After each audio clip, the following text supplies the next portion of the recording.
ibikomeje kubera imihanda noneho bikomeje kuba ibindi bindi. Imihanda yanyereye. Murabizi tumaze iminsi muri saga y'ibintu bikomeje kubera hano mu Rwanda noneho. Twari dusanzwe dufite amakuru yuko amaze iminsi arwaye. Mu minsi ishize Sabin yanditse ibaruwa ivuga ko arwaye, agiye kubahagarisa akazi kubera ikibazo cy'uburwayi. Yamara kumera neza akazagaruka. Abanyamakuru baraje batangiye kuvuga ikintu yarwaye, bamwe ati nta marozi, abandi ngo ni ukuvunika ngo yavunitse akaguru ngo baramuroze. Umuntu ashobora no yabikura ukabitambuka.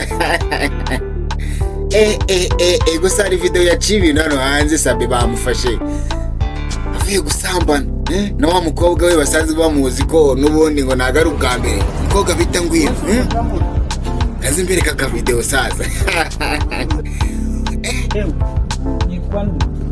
Dera basore baraje we bigiye no kitaraboneka. Oya niba mutenge bamugeza mu cyangwa muze mufatikanye nasore.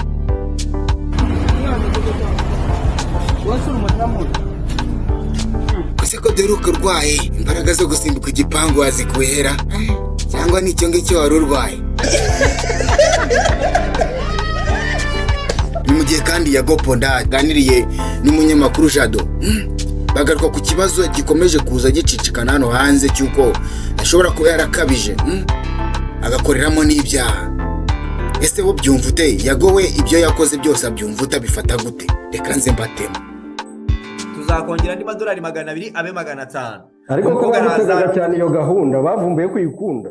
Ubundi waje kuyikunda gute? Wanza erega buriya. Ni kosa rya gatatu nakoze nuko muri attack nakoze nakoreyemo amakosa ashobora kubyara n'ibyaha. Ndabyemera ko ngenda ngabo urugaga rw'abanyamakuru ni general urugaga rw'abanyamakuru bose bakorera ku butaka bw'u Rwanda. Ndabasaba imbabazi. I'm so sorry. Honestly, ntabwo ndi buze kubabeshya. Ndi mu kazi bisanzwe, ariko nubwo ndi mu kazi kugira ngo ngarukaho hari conditions kubera ko umutima wanjye warababaye.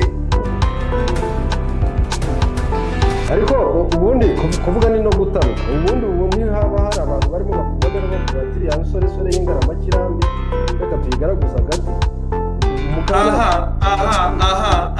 Aha. Giye kubata. Ni hatari kabisa. Tukiraho reka mwibutse ko subscribe ni muturayikora ku tubana amakuru agezweho kabisa. Rero twagiye kubona tubona video y'umupasiteri. Ibintu bikomeje kubera mu nsengero ni hatari kabisa. Umupasiteri we mu buryo tekinike ye akoresha yo koza abantu ibyaha. Mu gihe abandi babasengera ibyaha bikabavaho. Uno mupasiteri yadukanya agatekinike gashya. Aragufata akakwambura ubusa. Yarangira akakuhagira amazi ibyaha byakabara bikuhagiye. Ariko nsanze uri kunyuhagira umugore. Hey, come look at this. Uri kumukuraho ibyaha ntago wanyira. Irebere nawe ibaze nawe weba ari umugore wawe. Ari umugore wawe pastor ari gukoraho gutyo ngari kumwoza. Imbere y'abantu muri sengero. Bikomeje kugorana kabisa. Hey, come look at this. Yebambesha ngugiye Buganda bataye ubutindi ndararuka ngi Buganda ndararuka ngi Buganda ninde wagiyeyo nipunda.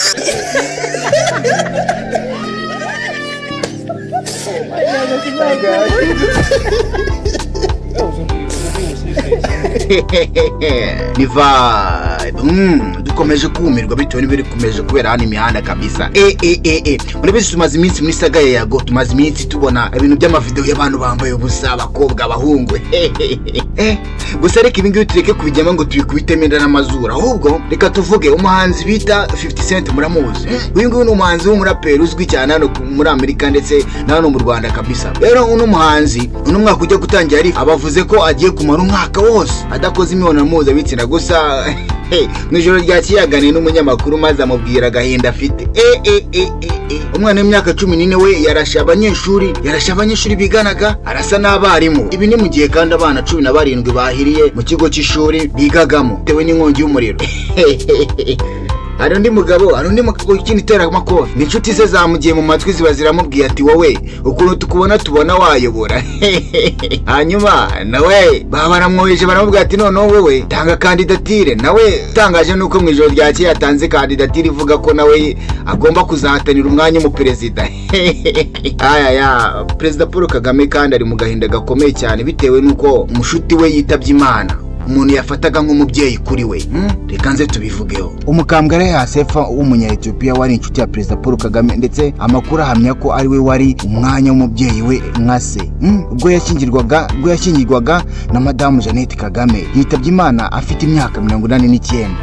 Amakuru y'urupfu ye akimenyekana, Perezida Paul Kagame yanditse ku rukuta rwe rwa X avuga ati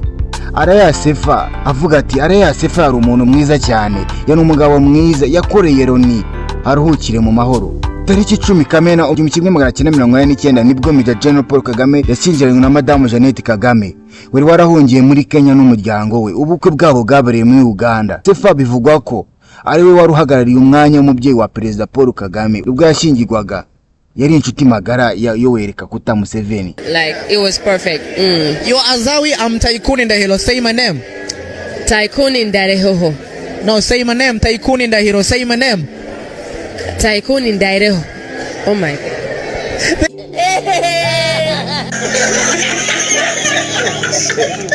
Iyi nkuru ya 50 Cent umuraperi w'umunyamerika w'ibihe byose. Uyu nguyu no mwaka ujya gutangira 2024 yagiye ku rukuta rwa X yandikaho uko agiye kumara umwaka wose adakoze imibonano mpuzabitsina. Bivuze ko yagombaga kumara amezi 12 atigeze ahura n'umugore cyangwa umukobwa. Tutarakomeza reka nkubitse ikintu kimwe, kora subscribe aho munsi nimba utarayikora kugira ngo ujye ubana natwe buri munsi nimba ushaka kujya umenya amakuru agezweho. Yavutangaje ko kandi ibi ngibi ari byo bimufasha kuba yakora akazi ke neza. Aravuga ati ubu ngubu ngiye guhata umutima wanjye akazi, ngiye guhata umwete akazi kugira ngo mbashe kuba nakora ibintu byiza kandi bisa neza.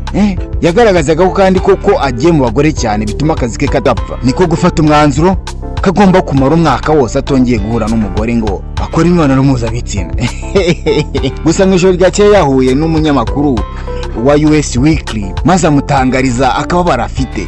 Yagize ati nta wundi mugabo nagira ino nama, ibi bintu bisaba umutima ukomeye keretse naho bari umunyamutima ukomeye kabisa. Ati mfite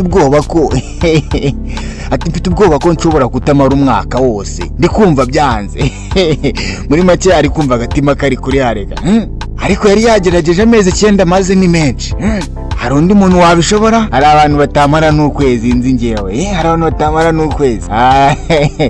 Wowe wamara umunsi ni vibe. Nta muntu wikirishwe kuzamuka. Murabizi rero tumaze iminsi mu bintu by'udushya gusa twinshi. Mu minsi ishize twagiye kubona tubone Dikenzo tayari yarangije kuba umujyanama mukuru wa perezida. Ibibanze byo byatumye umukinnyi witera amakofu ukomeye cyane muri Ireland yahagurutse, inshuti ze ziramushuka ariko ubanze ngo yari yananyweye n'akantu. Hanyuma ajya ku mbuga nkoranyambaga ze yandika ko avuga ko ashaka kwinjira muri politike ndetse avuga ko ari we perezida wa Ireland w'ahazaza. Ibi yabinyujije ku mbuga ze zose. Uyu nguyu bamwita Conor MC Grigo yashimangiye ko ntawe uzamukoma mu nkokora mu gihe cyose azaba yatangiye kwiyamamaza, kandi yavuze ko ari we mu perezida mwiza uzaba ubayeho mu mwaka wa 2025. Gutangaza rero hano makuru yo ko ashaka kuba perezida n'ibyavuzweho rumwe n'abantu benshi bagiye babikritikaho sasa babivugaho. Ikinyamakuru Daily Sport cyavuze ko ibyo uno mukinnyi w'iteramakofi yatangaje ko ashobora kuba yabitewe nuko ashobora kuba yari yanyweye biva mu nganda ze, dore ko uno mukinnyi afite inganda zicuruza inzoga. Ngo yamaze kunywa akantu sasa aravuga ati ubu nanjye ngomba kuyobora kino gihugu cyacu. Gusa imwe mu mpamvu iri kuvuga ko uno mugabo ibintu yavuze ashobora kuba adakomeje nuko bizwi ko uno mugabo namusanzwe nagakunda kwivanga mu bintu bya politiki. Amahirwe menshi nuko aba bifiteho n'amakuru make. Ikindi kandi ngo nuko akunda kwibera muri Leta Zunze Ubumwe za Amerika. Rero ntabwo bumva ko ntago bumva uburyo ki umuntu nk'uwo nguwo ushobora kuba dahora mu gihugu atamara igihe kinini mu gihugu ko ashobora kuba yakiyamamaza ngo ashaka kuba perezida. Mu gihe Musigiri ko we ibyo bitangaje ameze nk'umuntu ukomeje yari kuvuga ngo amatora atinze kuba ubundi nanjye nkabayobora. Twabonye umuhanzi abikora yinjira muri politike neza, reka turebe ko n'uyu mukinnyi nawe ashobora kuba yabikora akabigeramo neza. Ni vibe. ubuzima bwawe uko buzagenda, none aho ugeze ubasha guhemba umukozi ugutekera, kurerera abana, ubasha kujya mu mujyi. Icyo si igitego twakora.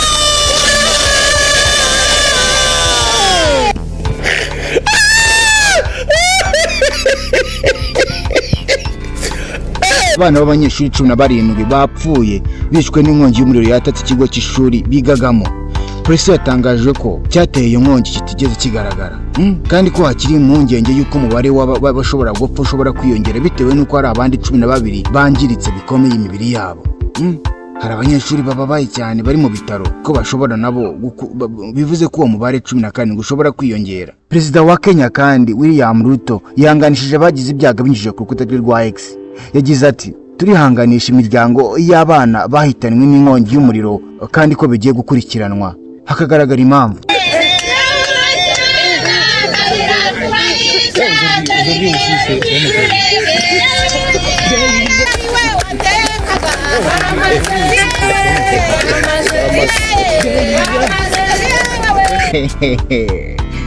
Niba kuri wa gatatu umwana w'imyaka 14 yisha abanyeshuri bagenzi be 2 ndetse n'abarimu 2. Abandi 9 barahakomerekera bikomeye. Iri ni resiko ryabereye mu ishuri rikuru rya Georgia. Ibi bibaye ubwicanyi bwa mbere kivunge muri Leta Zunze Ubumwe za Amerika bukoreshejwe imbunda kuva umwaka w'amashuri watangira. Abashinzwe iperereza bavuga ko uyu ukekwa kuba yabajijwe n'inzego z'ubutegetsi mu mwaka ushize kubera iterabwoba ku rubuga rwa internet. Nyuma y'aho nibwo yamenyekanye ko ishuri yigagamo yarashe abana 2 n'abarimu 2. Abandi 9 barakomerekera bikabije. Umuyobozi w'ikigo gishinzwe ubugenzacyaha FBI muri Georgia, Chris Hoss, yabwiye umunyamakuru ko ukekwa yamenyekanye ko ari Cody Gray ufite imyaka 14 akazashinzwa. Ni hatari kabisa. Vibe.